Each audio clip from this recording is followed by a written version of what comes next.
And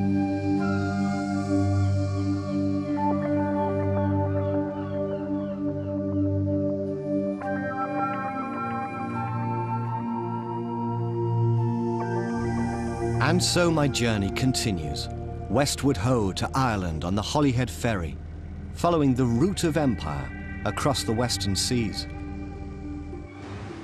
I'm winding the story on now to the 16th century, the era in English terms of Henry VIII and Queen Elizabeth. And this was the age of discovery. Think Francis Drake, the first Englishman to sail around the world. Think Walter Raleigh, the first Englishman to understand the potential of the New World, America.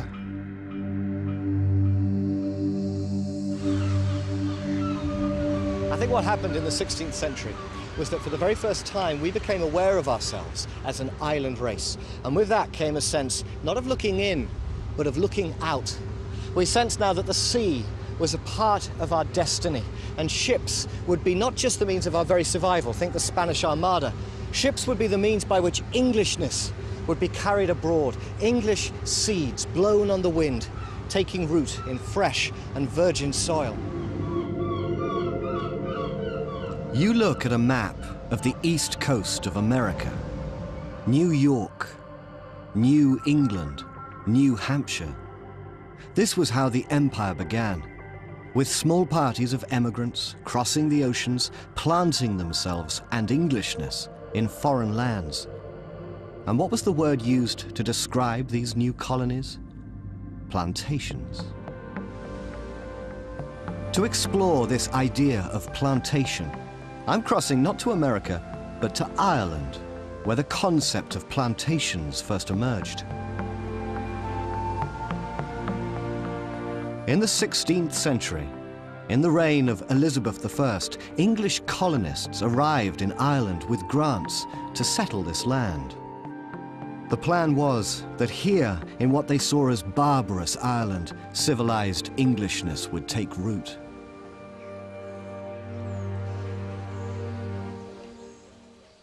These are the ruins of Grey Abbey in County Down, Northern Ireland. And it's impossible really to understand the story of Ireland without understanding the religious context. Okay, so put yourself in the 16th century, the century of Reformation. Over in England, Henry VIII had closed down the abbeys and the monasteries. England, once Catholic, had become Protestant.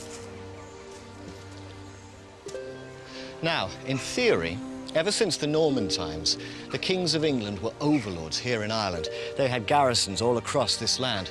And so that meant that, again, in theory, Ireland was now Protestant too. This place, Grey Abbey, was forcibly closed down. The difference was that the Irish resisted the Reformation. They clung proudly to their Catholic beliefs. And for Henry's daughter Elizabeth, that was a problem. Elizabeth was hemmed in by Catholic enemies in Europe. She feared Ireland would prove a launchpad for a Catholic invasion, and so she decided to bring Ireland under control. And the tactics she used were exactly those used by Edward I in Wales 3 centuries earlier. First conquest, then colonization. You read the accounts of Elizabeth's campaigns up here in Ulster in the north of Ireland. It's not a happy story. After a brutal campaign, she brought the Irish chieftains to heel. She enforced an uneasy peace. And Catholic land was offered to English Protestants for settlement. All this part of County Down was given to a certain Sir Thomas Smith, and the deal was simple. He got the land for next to nothing, on the condition that he settled it with labourers and workers shipped in from his estates in England, men, women and children, English Protestants, one and all. In the language of the day, these were the good crops. Plant enough good crops, and the weeds, the native Irish, would wither away.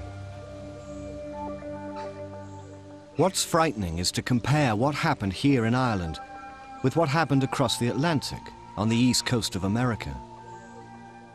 There too, English men and women arrived with royal grants to exploit the New World. There too, native peoples were displaced by sword and musket. When Native Americans died in their thousands of smallpox, a disease brought by white Europeans, the settlers believed this was a sign from God. God was clearing space in which the Protestant colonists might thrive.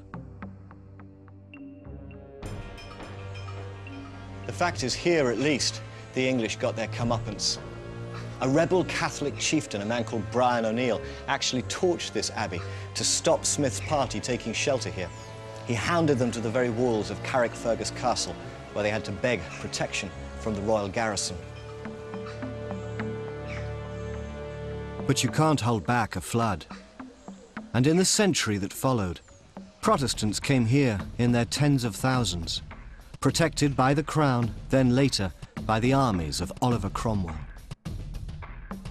Until by the end of the 17th century, 4/5 of the land of Ireland was in Protestant hands. The idea was to plant Englishness in Ireland. What we planted just as much was trouble.